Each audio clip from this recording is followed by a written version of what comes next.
I read a book. Well, I read a lot of books, but this one is different. I don't usually feel compelled to tell everybody about a book that I read. And so I'm going to tell you today about the book called Was It Worth It? A Wilderness Warrior's Long Trail Home by Doug Peacock.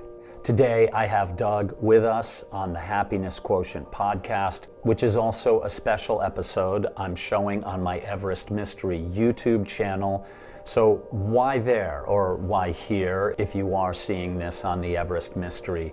Well, in not such a sneaky way, my Everest Mystery channel isn't exactly about Mount Everest. I use Mount Everest as a portal to talk about things like doing the right thing, following your passions, taking care of each other and the planet. That's really what it's all about, and that's why I'm bringing that here to you today. I can bet you my bottom dollar that this conversation and his book may very well change your day and could change your perspective on life. And in this conversation, Doug himself answers the question, was it worth it? Spoiler alert, stay tuned. Doug was a friend of my brother Jeff's, and because Doug was such a legend in my mind already, I always thought my brother was BSing me when he told me that he used to go fly fishing with Doug in Livingston, Montana. So now about Doug.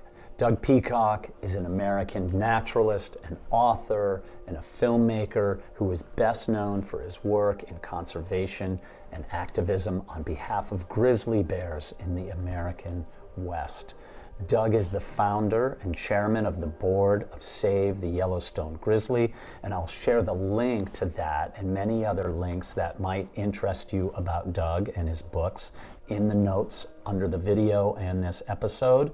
Doug's love for grizzly bears began during his service as a Green Beret medic in the Vietnam War, and after the war he suffered from PTSD and found solace in the wilderness, much like he did when he was a boy growing up in northern Michigan, exploring swamps and forests and remote places where there were no people. After the war, he devoted himself to observing and documenting grizzly bears in their natural habitat.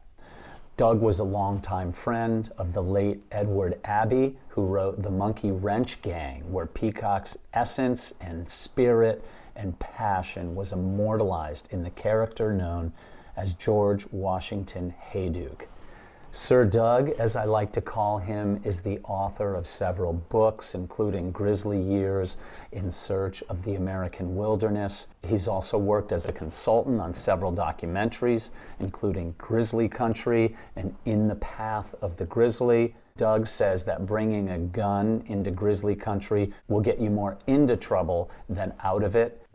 Doug's book is described as a collection of gripping stories of adventure. Doug Peacock, loner, iconoclast, environmentalist, and contemporary of Edward Abbey, reflects on a life lived in the wild, reflecting on the question many ask in their twilight years, was it worth it?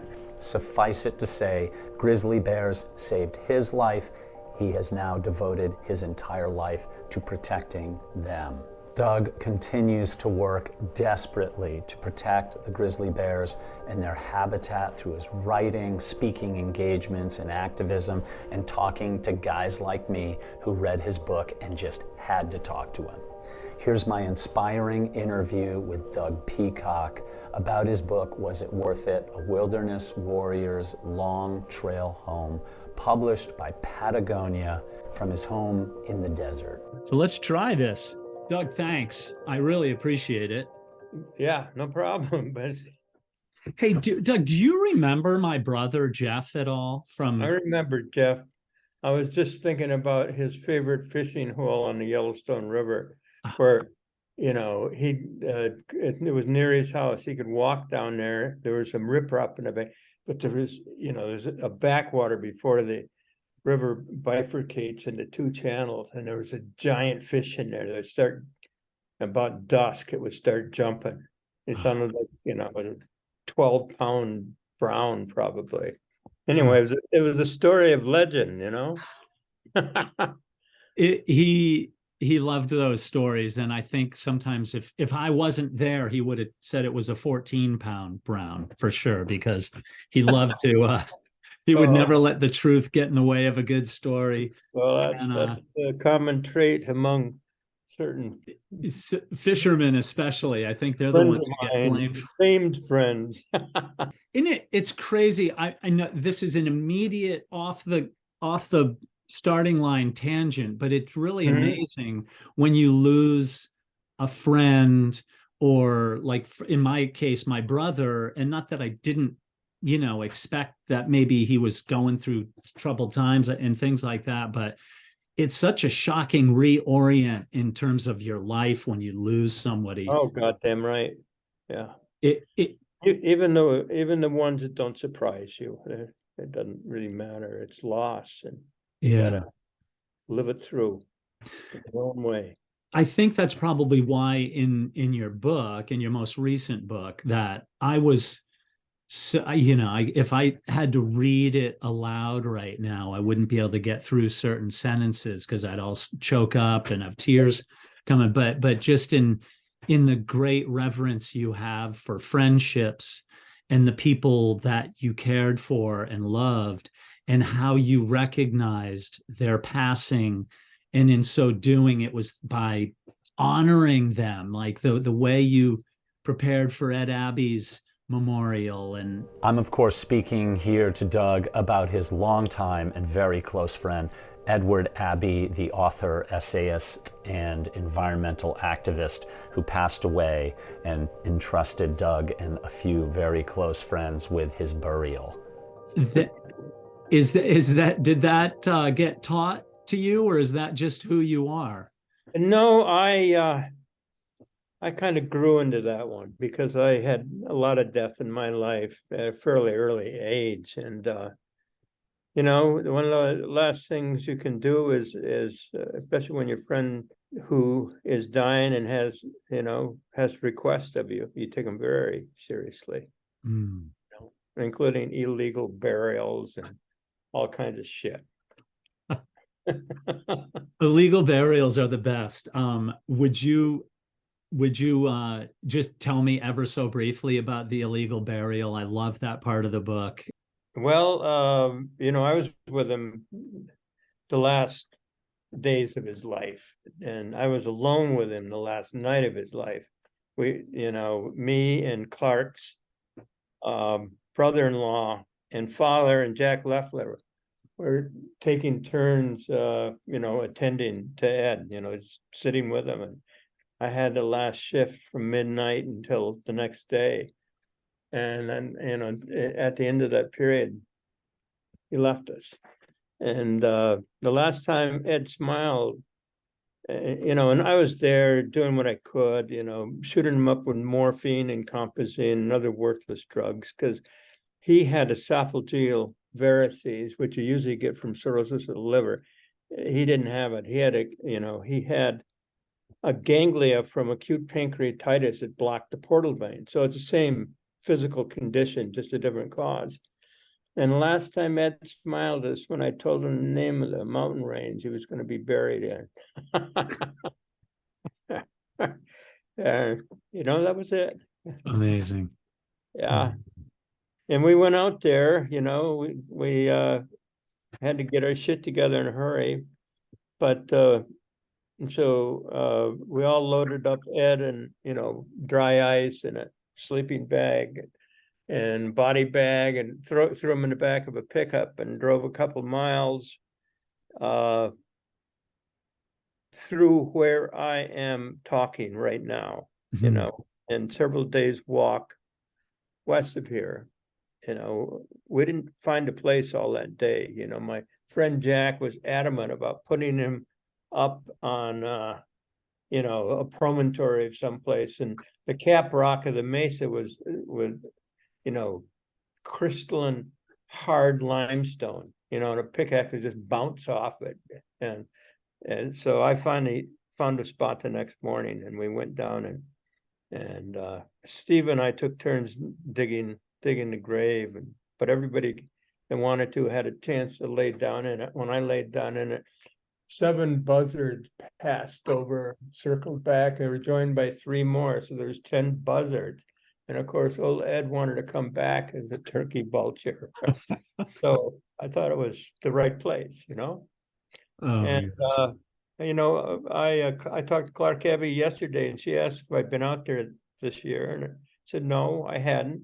And last year, you know, I went out there, but I stayed back. I didn't want to, you know, I usually go leave something, a bear effigy or something like that.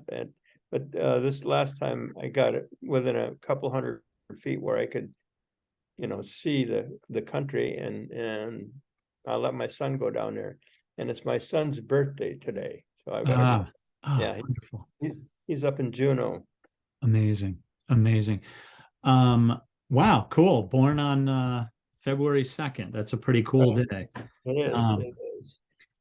Yeah, in legend and lore, I suppose. So I loved your book, and I'd heard so many stories about you from my brother, and I will honestly admit I still didn't know if he was full of crap, if he really had spent time with you. I'm like, Peacock is probably thinking, who the hell is this Tom Pollard guy, and who was his brother? But now I believe my brother. He told me a lot of shit over the years that I'm sure was just, you know, like stories. But your book was, it was exactly what I needed. What it did was it made me realize that the importance of kind of telling your story that you leave behind. You know, I've got 2 kids who are adults now, 21 and 25, and it's like, you know, they know me. But if I were to leave something behind, like a book, you know? Yeah, no, that may be the last book I write. But it sure came out easy. You know, I wrote it in record time, and it was effortless to write. I don't know. So I think I was waiting to, you know, I've got a lot of stories in my life that I could tell, but I've told some of them, and these are a bunch of often trips where something significant happened, like finding sign of the last Mexican grizzly that needs to be in the record. And I hadn't published that, and it needs to be out there. And same with the tiger trip and a few other things, is, you know, it hadn't had a book publishing anyway, and so I just crammed it all in there. But the writing of it was remarkable, and I've tried to read it since, and it's pretty good shit.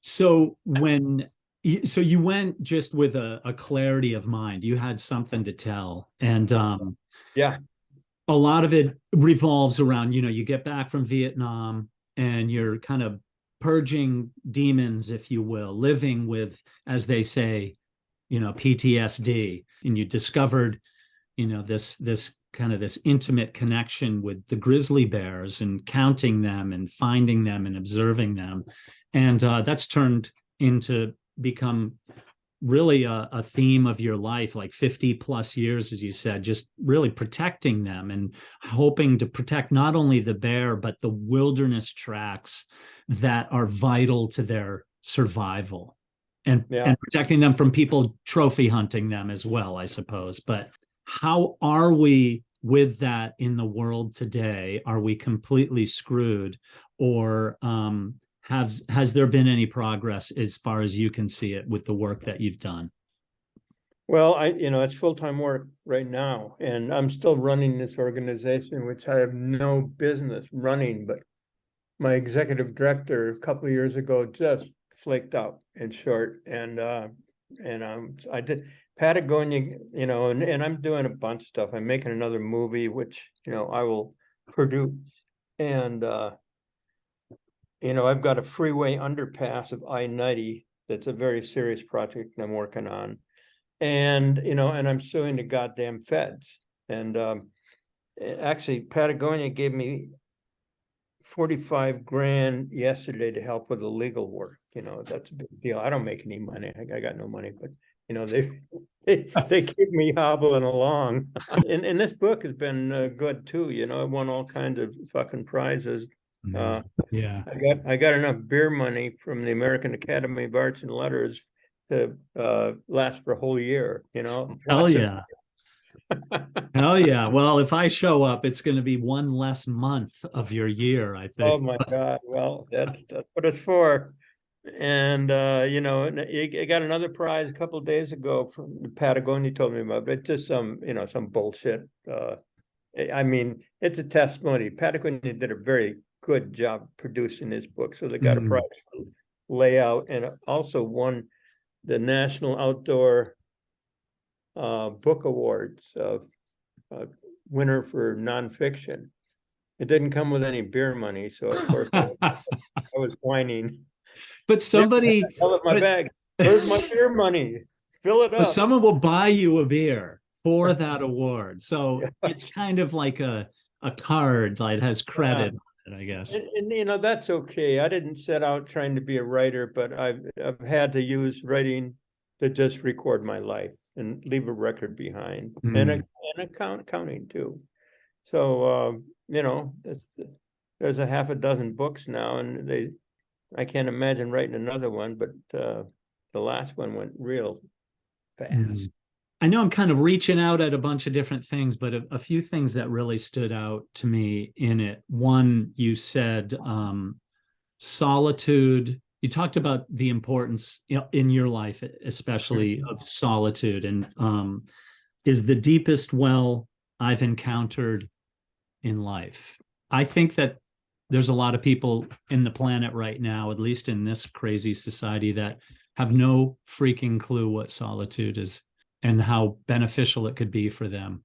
Yeah, I read that's in the first few pages of the book. It is. Yeah, Yeah. let me just read this because you know, Abbey and I shared great long walks across Cabeza Prieta, which is just, you know, 20 miles to my west right now.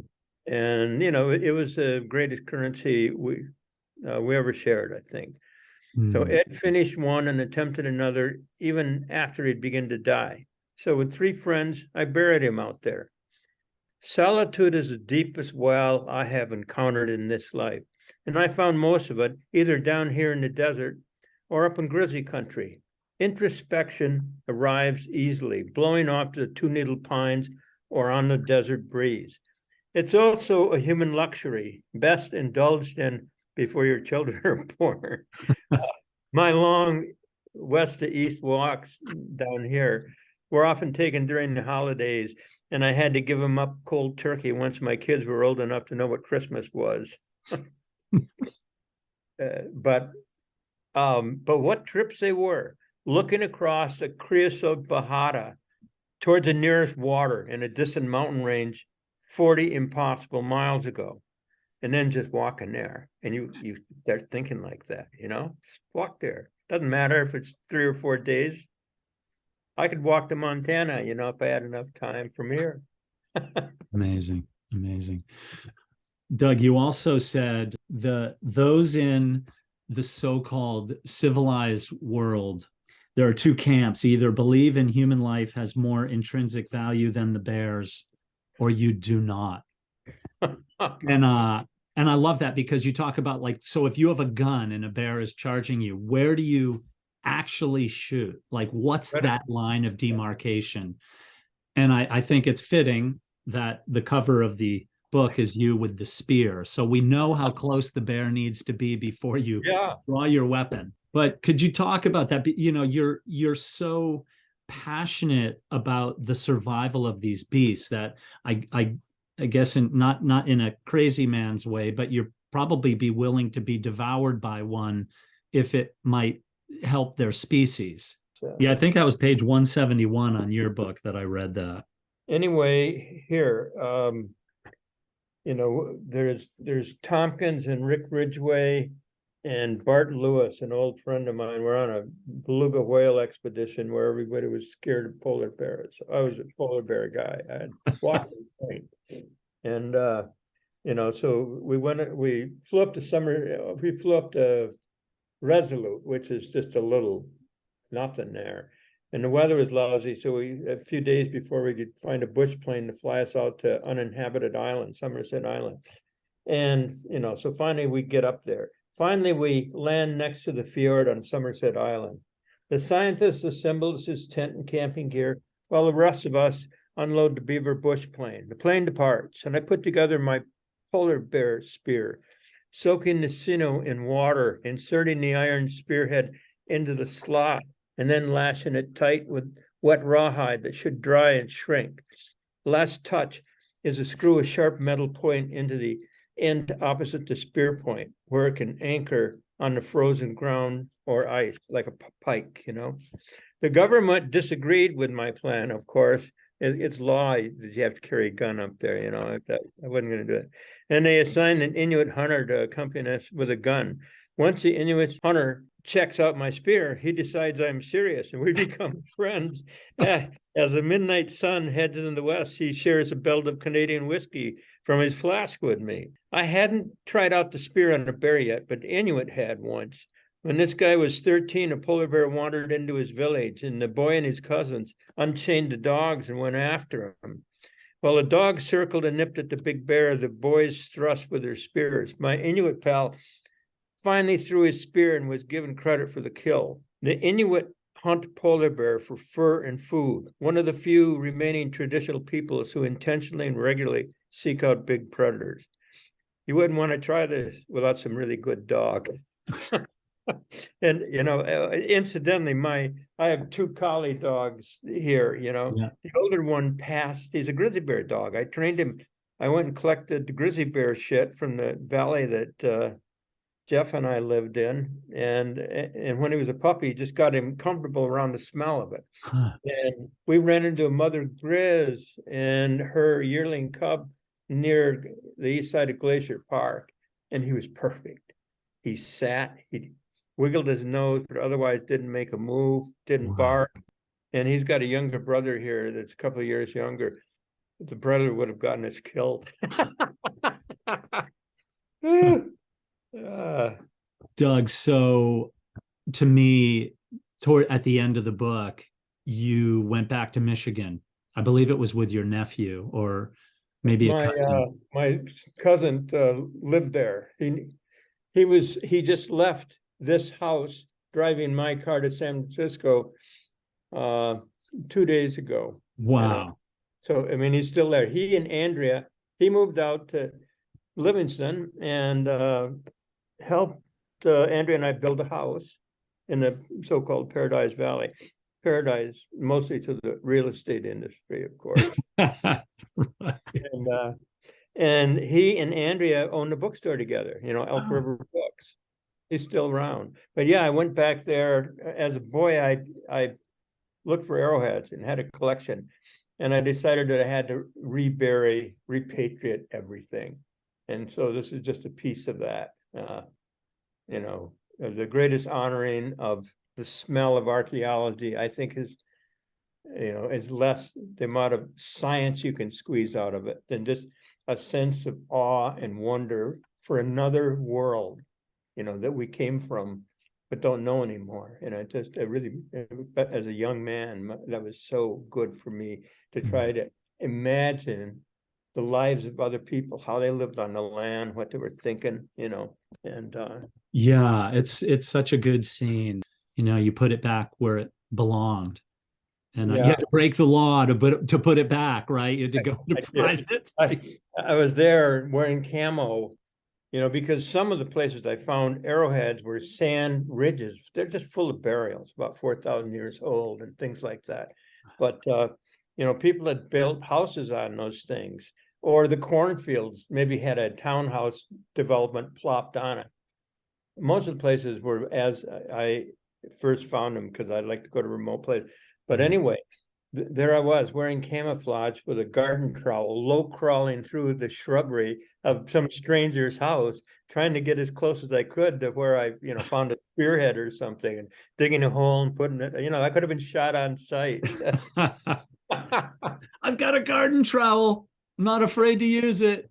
So I suppose the ultimate question is then, if kind of bring it full circle, you asked the question, was it worth it? And I guess we might not really know until the day comes that we close our eyes for the last time. And then if your work was worth it when you have whatever your life review or whatever. But so did you do good?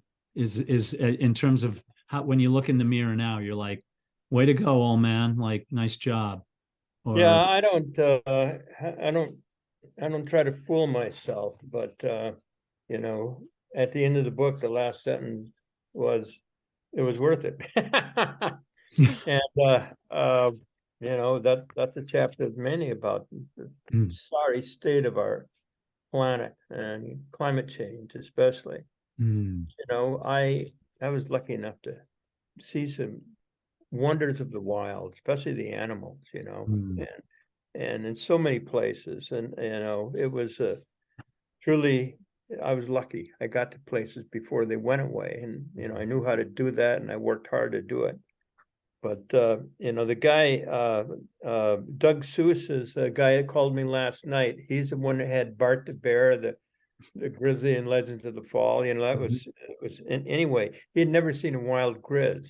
So I took him up to the Grizzly Hill, and once taking Doug Seuss to the Grizzly Hilton, and the two of us watching a circle of friends tightly gather around a small water hole.